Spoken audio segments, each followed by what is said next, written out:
요한복음 14장 14절에서 21절까지 있는 말씀을 갖고요. 오병이어 그리고 부제목으로 거룩한 책임과 믿음이라는 제목으로 오늘 같이 말씀 나눠보겠습니다. 오늘 본문의 말씀 읽어드리겠습니다. 예수께서 배에서 내려 모여든 많은 사람을 보시고 불쌍한 마음이 들어 그들 가운데 있는 병자들을 낫게 해주셨다. 저녁이 되어 예수의 제자들이 예수께 와서 말하였다. 여기는 외딴 곳이고 이미 시간도 늦었습니다. 그러니 사람들을 마을로 돌려보내어 제각기 먹을 것을 사 먹도록 하는 것이 어떻겠습니까?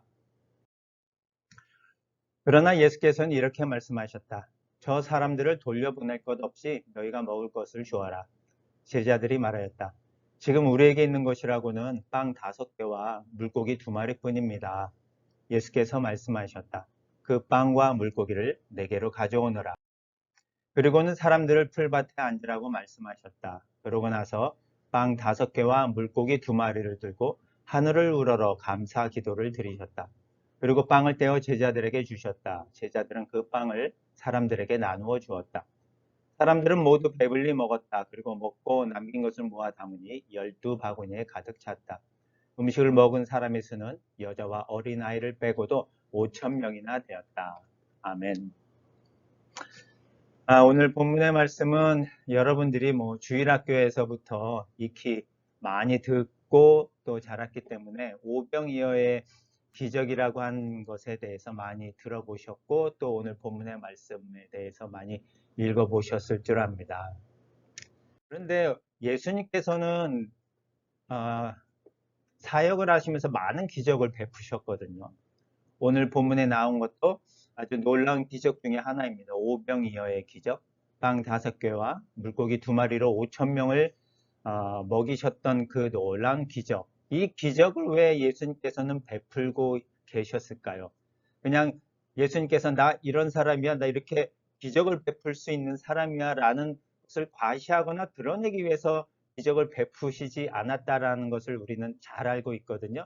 그렇다면 예수님께서는 왜 이러한 기적을 베푸셨고 이 기적을 통해서 무엇을 가르치고자 하셨을까라는 생각을 우리가 하면서 오늘 본문의 말씀을 한번 생각해 봤으면 좋겠습니다. 여러 가지의 목적이 있었을 것입니다. 그런데 그 중에 한 가지를 여러분과 함께 오늘은 나누고 싶어요. 바로 예수님께서는 이 기적을 베푸시는 걸 통해서 제자들을 가르치기 위하셨던 것입니다. 제자들을 가르치시기 위해서 이러한 기적을 베푸셨고 무엇을 가르치고자 하셨냐면 이 기적을 통해서 예수님이 바로 하나님의 아들 그리스도라는 것을 가르치고자 하셨고 그리고 앞으로 이 제자들이 예수님을 대신해서 나가서 예수님의 증인으로서 사역하고 하나님의 나라의 복음을 전파할 그런 사역자로 세워가시기 위해서 예수님은 이 제자들을 가르치고 계셨던 것입니다. 우리가 요한복음 20장에 보면 이렇게 기록되어 있어요. 이 책에 기록되지 않은 많은 기적도 제자들 앞에서 많이 행하셨다. 그러나 이것을 기록한 목적은 예수님이 하나님의 아들 그리스도라는 것을 여러분이 믿게 하고 예수님께서 하나님의 아들 그리스도라는 것을 이 제자들로 하여금 믿고 그 믿음을 갖고 사역에 임하여 나갈 것이라는 것을 가르치고자 하시는 목적에서 오늘과 같은 그런 오병이어의 기적을 행하셨던 것입니다. 그런데 오늘 이 본문 가운데 어떤 것을 그럼 가르치고자 하셨을까? 좀 더 세부적으로 보면 우리가 16절의 말씀을 한번 주의 깊게 봤으면 좋겠습니다. 16절의 말씀에 그러나 예수께서는 이렇게 말씀하셨다. 저 사람들을 돌려보낼 것이 없이 너희가 먹을 것을 주어라. 너희가 먹을 것을 주어라 라고 하는 이 짧은 문장 속에 저는 2가지의 의미를 좀 갖고 한번 생각해 봤으면 좋겠습니다. 바로 거룩한 책임과 믿음이라고 하는 것을 우리가 한번 생각해 봤으면 좋겠습니다. 너희가 먹을 것을 주어라. 이 거룩한 책임의 부분에 있어서 우리가 너희가 먹을 것을 주어라 라는 그 말씀을 생각해 본다면 지금 사람들은 예수님 앞에 많이 모여 있었고 시간이 많이 흘러서 먹지 못한 상황 가운데 있어서 배가 고파 있었고 예수님께서는 그 사람들을 불쌍한 마음이 들어서 그 사람들을 고쳐주시고 그 사람들을 먹이고 싶어 하셨습니다. 동일하게 또 15절에 보니까 예수의 제자들이 예수께 와서 여기는 외딴 곳이고 이미 시간도 늦었습니다. 사람들을 마을로 보내서 먹을 것을 사 먹도록 하는 것이 어떻겠습니까? 다른 한편 생각해 봐도 제자들도 그 사람들을 동일하게 불쌍한 마음을 여기고 있었거든요. 그 사람들이 여기 오랫동안 있었고 시간이 늦어서 아마 배가 고플 것 같으니까요. 예수님 이제 좀 돌려보내실까요? 라고 불쌍한 마음을 동일하게 이 제자들도 품고 있었던 것을 우리가 엿볼 수 있습니다.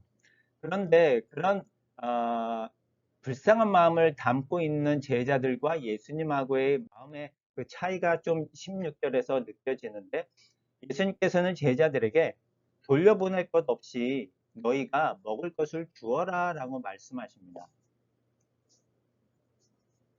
너희가 그 사람들을 불쌍히 여긴다면 그 사람들을 돌려보내지 말고 너희가 먹을 것을 주는 것은 어떻겠니?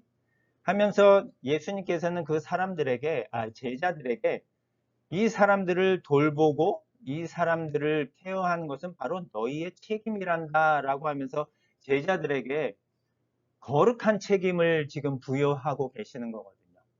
저 사람들은 그냥 와서 여기서 말씀을 듣고 그냥 돌아가고 우리가 불쌍히 여기면 됐지 그걸로 끝나는 것이 아니라 그 사람들을 불쌍한 여기는 마음이 있으면 그 사람들에게 먹을 것까지도 주어라 라고 하는 거룩한 책임을 지금 이 제자들에게 주고 계신다는 사실입니다. 요한복음 마지막 부분에 가면 예수님께서 베드로에게 말씀하시죠. 내 양을 먹여라. 이 말씀 안에 동일하게 너희가 먹을 것을 주어라 라고 하는 그 동일한 책임이 다 담겨져 있는 거거든요. 제자들에게 이렇게 그 마음속에서 우러나는 거룩한 책임을 부여해서 그 제자들이 그 사람들을 복음을 전할 대상의 사람들에게 책임을 부여해 주시고 있는 그런 모습을 통해서 우리의 모습도 오늘 우리가 한번 살펴봤으면 좋겠습니다. 예수님께서 제자들에게 너희가 먹을 것을 주어라 라고 말씀하신 것처럼 우리가 지금 하는 일, 우리가 속해 있는 곳에서 예수님께서 동일하게 우리에게도 말씀하시고 있거든요. 너희가 먹을 것을 주어라. 우리에게 먹을 것을 주어라 라는 그 의미는 어떤 의미로 다가올까요? 비전 케어에서 우리가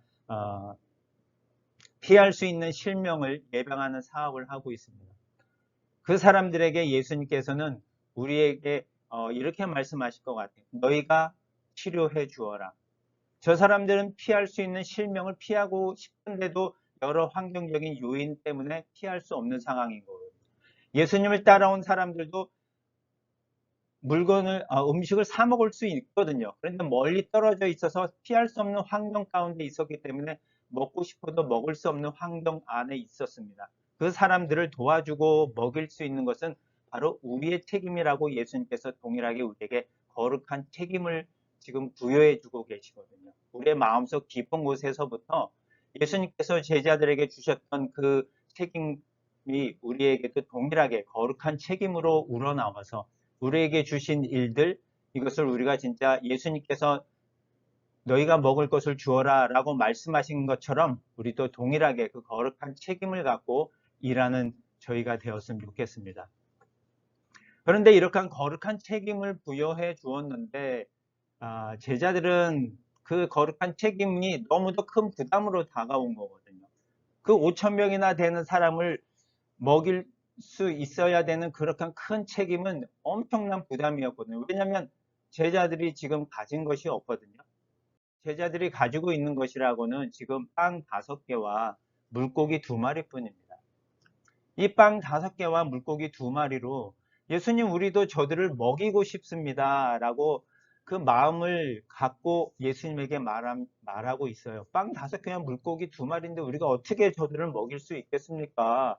우리도 먹이고 싶습니다 라고 대답하고 있는 제자들의 모습 속에서 예수님께서는 그 빵과 물고기를 내게로 가져오너라 라고 말씀하시면서 이제 제자들에게 어떠한 가르침을 주고 계시냐면 믿음이라고 하는 것을 제자들에게 가르쳐 주고 계십니다. 너희는 나를 누구라고 생각하느냐? 주는 그리스도요 하나님의 아들입니다 라고 하는 그 고백 속에는 예수님께서 이 땅의 모든 것을 창조하시고 우리를 구원해 주셨다라고 하는 그 고백이 담겨져 있는 믿음이 있다면 지금 이 빵 5개와 물고기 2마리밖에 없는 상황일지라도 이 5,000명을 충분히 먹이고도 남으실 수 있는 분이 바로 우리 주님이십니다 라고 하는 그런 믿음을 가질 수 있도록 제자들에게 요구하고 계시는 것입니다. 예수님은 그 빵 5개와 물고기 2마리를 갖고 감사 기도를 드리고 어떻게 하셨냐면 빵을 떼어서 제자들에게 주셨고 제자들은 그 빵을 사람들에게 나누어 줄 수 있었습니다. 그러한 과정을 통해 믿음을 통해서 예수님이 제자들에게 주셨던 그 거룩한 책임을 이 제자들이 행해 나갈 수 있도록 만들어주고 계시는 부분을 우리가 볼 수 있습니다. 예수님께서 직접 빵과 물고기를 나눠주신 게 아니라 예수님께서 거룩한 책임을 부여해 주신 그 제자들을 통해서 이 놀라운 기적들이 전해지고 이루어질 수 있도록 제자들을 사용해 주고 계시고 그 가운데서 그 기적을 보면서 예수님에 대한 그 놀라운 믿음을 제자들이 갖도록 만들어주고 계신다는 사실입니다. 동일하게 베드로에게 있었던 고백을 우리가 한번 봤으면 좋겠습니다. 사도행전 3장 6절인데 은과 금은 내게 없지만 내가 가진 것을 너에게 준다. 바로 나사렛 예수 그리스도의 이름으로 걸어라. 우리가 행하는 모든 일, 우리에게 주신 거룩한 책임들, 그것을 해야만 되는 거룩한 부담감을 우리는 늘 안고 있습니다. 비전 케어의 사역을 하면서 늘 우리는 부족한 리소스나 부족한 것에 너무 많이 고백을 하고 사실 힘들어 합니다. 근데 제자들이 가진 것만큼 부족하게 가졌을까요? 제자들은 빵 5개와 물고기 2마리로 5,000명을 먹여야 되는 그 큰 부담감과 책임감이 있었는데 도저히 인간적으로는 행할 수 없는 그런 부담감과 책임감 속에서 예수님께서 바라는 것은 오직 믿음이라고 하는 부분을 보여주고 계셨고 베드로가 그것을 너무나도 잘 배웠어요. 그래서 성전 미문에 앉아있던 안진뱅이에게 이렇게 말하는 겁니다. 은과 금은 내게 없지만 내가 가진 것을 너에게 준다.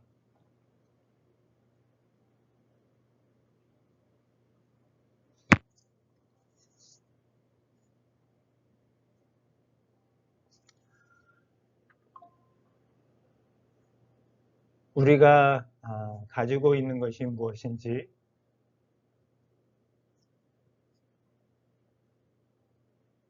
생각해 보면 좋겠습니다. 우리에게 주신 거룩한 책임이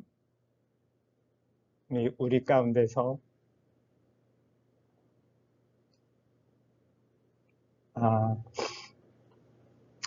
우리의 가슴 깊은 곳에서부터 우러나오는지 한번 생각해 보고 이 책임을 이룰 수 있는 길은 내가 무엇을 많이 가진 것이 아니라 오직 한 분 예수 그리스도의 그 이름만 갖고 고백하고 나간다면 우리에게 주신 이 거룩한 책임을 우리가 다 이루어가고 완성해 갈 줄 믿습니다.